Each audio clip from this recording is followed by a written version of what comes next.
혹시 병뚜껑은 왜 이렇게 뾰족뾰족한지 생각해 보신 적 있나요? 저는 이런 일상 속 디자인에 대해 궁금증이 많은 편인데요. 콜라 사이다부터 시원한 맥주까지 뻥 따는 재미도 있는 병뚜껑. 오늘 클라이언트 분이 무한 수정을 요청하셔서 제 뚜껑도 열렸거든요. 그래서 일하다 말고 냉장고에서 맥주를 한 병 꺼냈는데 병따개가 또 없는 거예요.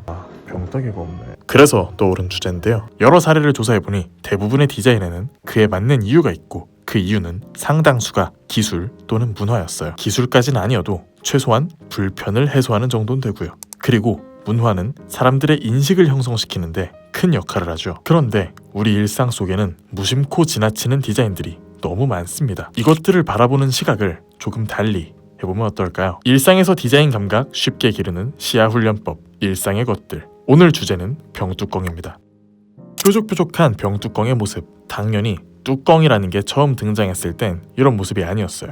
진흙이나 크고 판판한 돌로 식량을 덮어놓던 시절부터 그 진흙 점토를 구워서 도자기의 형태로 만들고 뚜껑을 얻는 과정 등 여러 과정을 거쳐서 지금의 형태가 됐죠. 즉 뚜껑의 역사는 인간이 무언가를 보관하려는 욕구로부터 시작된 거예요. 내가 지키고자 하는 게 외부와 접촉돼서 성질이 변하는 걸 원하지 않았거든요. 아무튼 그렇게 뚜껑은 가죽, 흙, 기름 묻힌 헝겊 등을 거치며 차근차근 발전해서 지금도 쓰이는 코르크가 등장하게 돼요. 이때가 약 기원전 3000년경이라고 하니 얼마나 대단한 발명이었는지는 말하면 입만 아프겠죠. 그런데 이 코르크에는 치명적인 문제가 있었는데요. 내용물이 잘 상했습니다. 그래서 그 속에 들어있던 음료를 마시고 배탈이 난 발명가 윌리엄 페인터, 기필코 내용물을 상하지 않게 하는 뚜껑을 만들겠다 결심합니다. 코르크와 윌리엄 페인터의 이야기는 영상 마지막에 준비했으니 궁금하신 분들은 꼭 끝까지 시청해주세요. 그렇게 그날부터 병뚜껑 발명에 몰두한 윌리엄 페인터.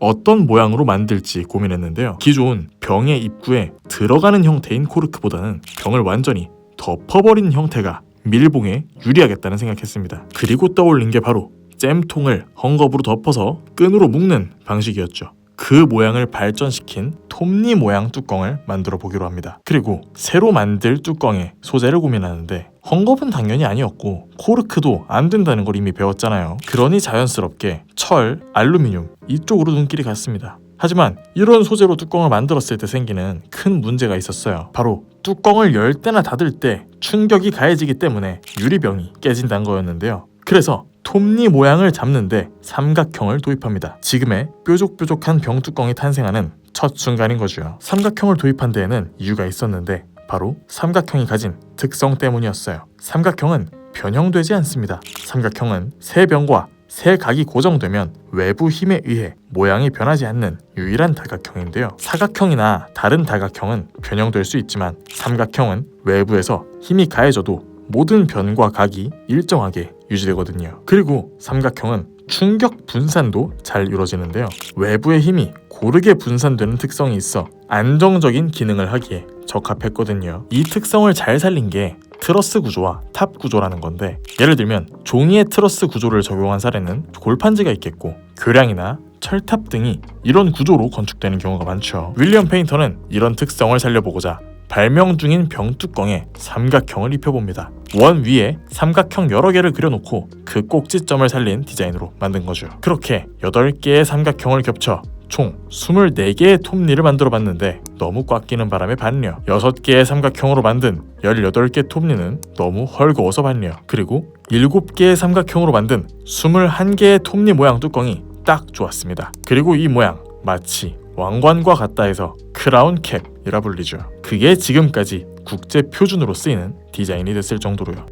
그렇게 탄생한 크라운 캡. 그런데 가만 보면 하필 유리병만 이 뚜껑을 씁니다. 왜일까요? 결론부터 말해서 다른 소재로 만든 용기들은 크라운 캡을 사용할 필요가 없습니다. 우선 페트병의 경우엔 일반적으로 돌려 사용하는 나사형 뚜껑을 사용하는데 이 나사형 뚜껑을 유리에 사용하게 되면 유리가 마모되는 바람에 밀폐력이 감소하게 됩니다. 반면 페트 소재는 탄성이 있어서 반복적인 여닫음에도 물리적인 변형이 없기에 나사형 뚜껑이 잘 어울리는 거고요. 캔의 경우엔 아시겠지만 제조 과정에서 뚜껑이 병과 함께 일체형으로 밀봉돼요. 크라운 뚜껑을 사용할 그림도 잘 그려지지 않죠. 그리고 그 외 다른 용기, 락앤락 같은 용기들 있잖아요. 기본적으로 반복적으로 여닫는 상황을 염두에 두기에 일회성인 크라운 캡과 당연히 어울리지 않고요. 그러면 왜 굳이 유리병에 크라운 뚜껑을 쓰냐 라고 하실 수도 있겠는데요. 맛을 포기할 수 없는 거라고 할까요? 일반적으로 유리병에 든 음료가 더 맛있다는 평가가 많아요.